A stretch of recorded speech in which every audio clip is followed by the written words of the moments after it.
can you make sure you're financially prepared for one of life's biggest surprises? We're talking about healthcare, and we're joined by some top minds to help us figure it all out. CNBC's Financial Advisor Council members, Stacey Francis of Francis Financial, Diane Lassus of Lassus Worley and Associates, and Mark Cortazzo of Macro Consulting Group. And this is something that is such a big issue for so many people. They don't realize that a couple retiring today, age 65, could pay over $200,000 for health care alone. How do you prepare for that in terms of your financial picture? Well, I'll tell you, medical bankruptcy is the #1 reason for bankruptcy. So this is something that we all have to think about. And one of the most important things is understanding what your health insurance will cover and what it will not cover.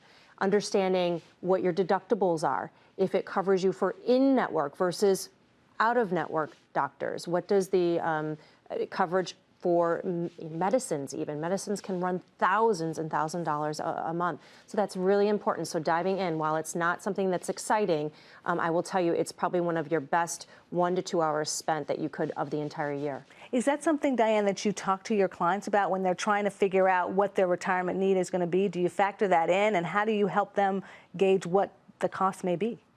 We do factor it in, but costs are really a guessing game today, because things are changing so quickly. But it's more critical today than it has ever been to really understand exactly what Stacey said. You have to understand what your coverage is and what your options are. Even with Medicare, once you're Medicare eligible, you still need Medigap, and the cost of Medigap is going up. So you really have to factor those costs in, and those costs are rising much faster than inflation. And what about your coverages, Mark? Because a lot of folks who may have been able to be at large corporations where they've had robust health insurance plans, things are changing, and they may not even have that job when they're close to retirement. They're trying to do stuff on their own. They're going into the entrepreneurial economy, and that has its own health care challenges as well, health insurance challenges. How do you prepare to know how much money you're going to need when you're not even sure exactly what your coverage may look like?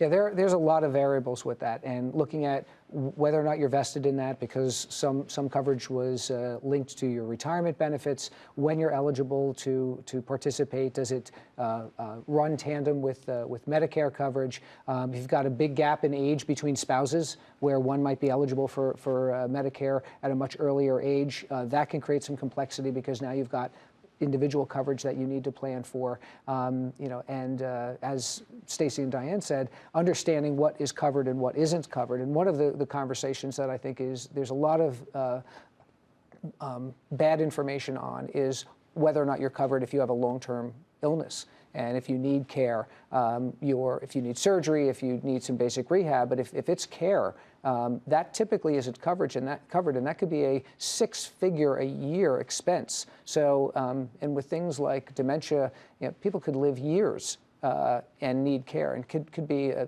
devastating financial blow that you have to make sure that you're factoring in and maybe getting some protection. Let's talk about long-term care insurance for a moment, because a lot of folks may wonder, should I have that type of insurance? Some companies even offer it. You can start early, perhaps with a plan and trying to get long-term care insurance. When do you start to buy it, Stacey, or is it something that you should own?